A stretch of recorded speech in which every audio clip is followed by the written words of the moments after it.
לאחרונה יש לי בעיות זיכרון. אני זוכר שהתשובה היא לא.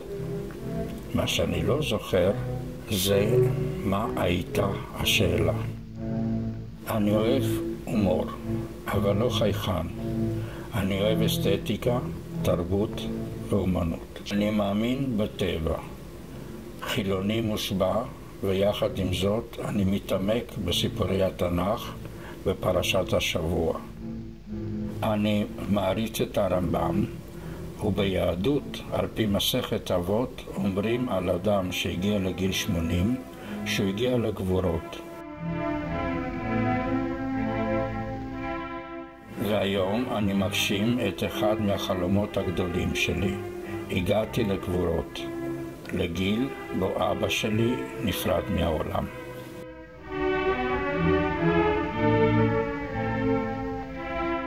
נולדתי בבוקרשט בשנת 1945, כשמלחמת העולם השנייה הסתיימה, אבל לא אנטישמיות. ההורים שלי הבינו שליהודים אין עתיד ברומניה קומוניסטית.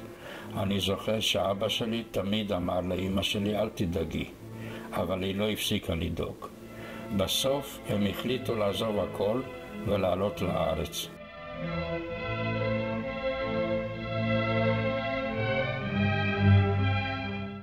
אני לא רציתי לעזוב את בוקרשט, היה לי טוב.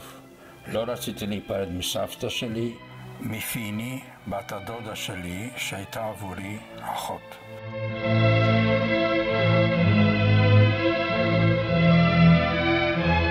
לא רציתי להיפרד מהכלב שלי, ג'וני, מאוסף הבולים שלי ומהחברים שלי.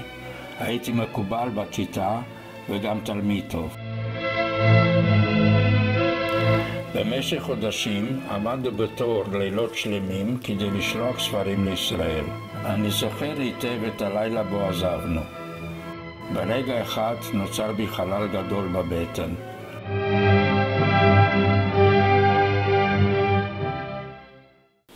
בשנת 1960 עזבנו את רומניה, ולאחר כמה חודשים בפריז עלינו לישראל באונייה תיאודור הרצל.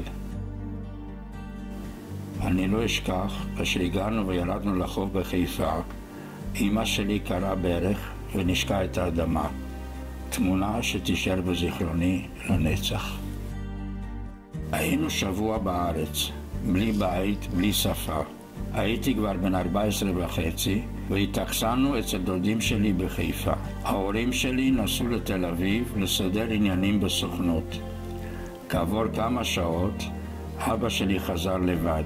הוא סיפר לי שהייתה תאונה ושאמא שלי בבית חולים. ידעתי שאם אני הייתי שם, זה לא היה קורה. נסעתי לבקר אותה יום-יום במשך כמה ימים. יום אחד החזקתי את ידה והיה נדמה לי שהיא משמיעה קול. אלו היו פלפולי חיים אחרונים. למחרת היא כבר לא הייתה איתנו. מאז, מגיל 15, הייתי עצמאי וידעתי לעשות הכל לבד. אבא שלי הכיר אישה חדשה. הוא הציע לי שאסע ללמוד באיטליה. המחשבה על עוד פרידה רוקנה לי את הבטן ולא רציתי לעזוב שוב. אבא לא הרפה. הוא טען שאני צריך להיפתח לעולם. הגעתי לאיטליה באונייה. שם חיכתה לי בת דודתי, פיני, שלא ראיתי 6 שנים, מאז שעזבתי את רומניה. היא חיכתה לי על המזח עם ג'וני, הכלב שלי, ומהחיבוק הגדול שקיבלתי, הבטן שלי התמלא שוב, והרגשתי שעשיתי את הבחירה הנכונה. ג'וני לא זיהה אותי. חייתי במילאנו 10 שנים, ורציתי להישאר.